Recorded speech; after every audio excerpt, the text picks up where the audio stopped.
Hi friends, welcome to my channel. ఈరోజు ఫిజిక్స్లో భాగంగా ధ్వని లెసన్ చూద్దాం. కంపించే వస్తువు ధ్వనిని ఉత్పత్తి చేస్తుంది.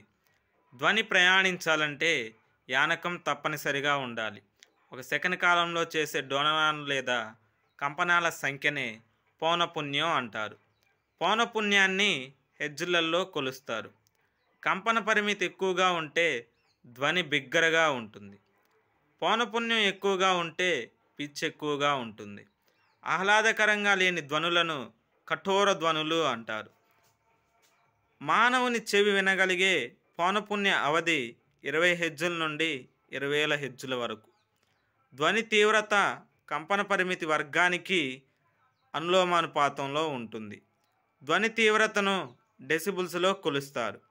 సాధారణ శ్వాస తీసుకునేటప్పుడు 10 డెసిబుల్స్ ధ్వని తీవ్రత ఉంటుంది. గుసగుసలాడేటప్పుడు 30 డెసిబుల్స్ ఉంటుంది. సాధారణ సంభాషణప్పుడు 60 డెసిబుల్స్ ఉంటుంది. రద్దీగా ఉండే ట్రాఫిక్ దగ్గర 70 డెసిబుల్స్ ఉంటుంది. సాధారణ కర్మాగారంలో 80 డెసిబుల్స్ ఉంటుంది. పురుషులలో స్వరతంత్రుల పొడవు 20 mm ఉంటుంది. మహిళల్లో స్వరతంత్రుల పొడవు 15 mm ఉంటుంది. Hi friends, welcome to my channel. లోహాలు, అలోహాలు. లోహాలు భౌతిక ధర్మాలు. 1. లోహాలు ధ్వనిని ఉత్పత్తి చేయును. 2. స్తరణీయత.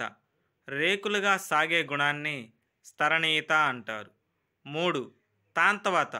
తీగలుగా సాగటాన్నే తాంతవత అంటారు. 4. ద్యుతిగుణం. మెరిసే గుణాన్నే ద్యుతి అంటారు. 5. లోహాలు ఉత్తమ ఉష్ణవాహకాలుగా పనిచేస్తాయి. 6. లోహాలు ఉత్తమ విద్యుద్వాహకాలుగా పనిచేస్తాయి. సోడియం, పొటాషియం లోహాలు చాకుతో కోయవచ్చు. ద్రవ రూపంలో ఉండే లోహం పాదరసం. లోహాలు రసాయన ధర్మాలు. లోహాలు ఆక్సిజన్తో చర్య జరిపి క్షారగుణం గల లోహ ఆక్సైడ్లను ఏర్పరుస్తాయి. లోహాలు నీటితో చర్య జరిపి లోహపు హైడ్రాక్సైడ్లను, హైడ్రోజన్ వాయువును ఉత్పత్తి చేస్తాయి. సోడియంను కిరోసిన్లో నిల్వ చేస్తారు.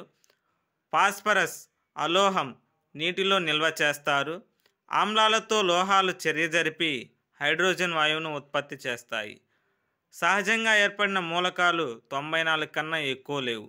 కొన్ని లోహాలు క్షారాలతో చర్య జరిపి హైడ్రోజన్ వాయువును ఉత్పత్తి చేస్తాయి.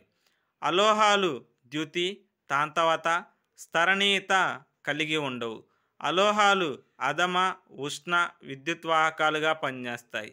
అలోహాలు ఆక్సిజన్తో చర్య జరిపి ఆమ్ల స్వభావం గల అలోహ ఆక్సైడ్లను ఉత్పత్తి చేస్తాయి. అలోహాలు ఆమ్లాలతోనూ నీటితోనూ చర్య జరపవు.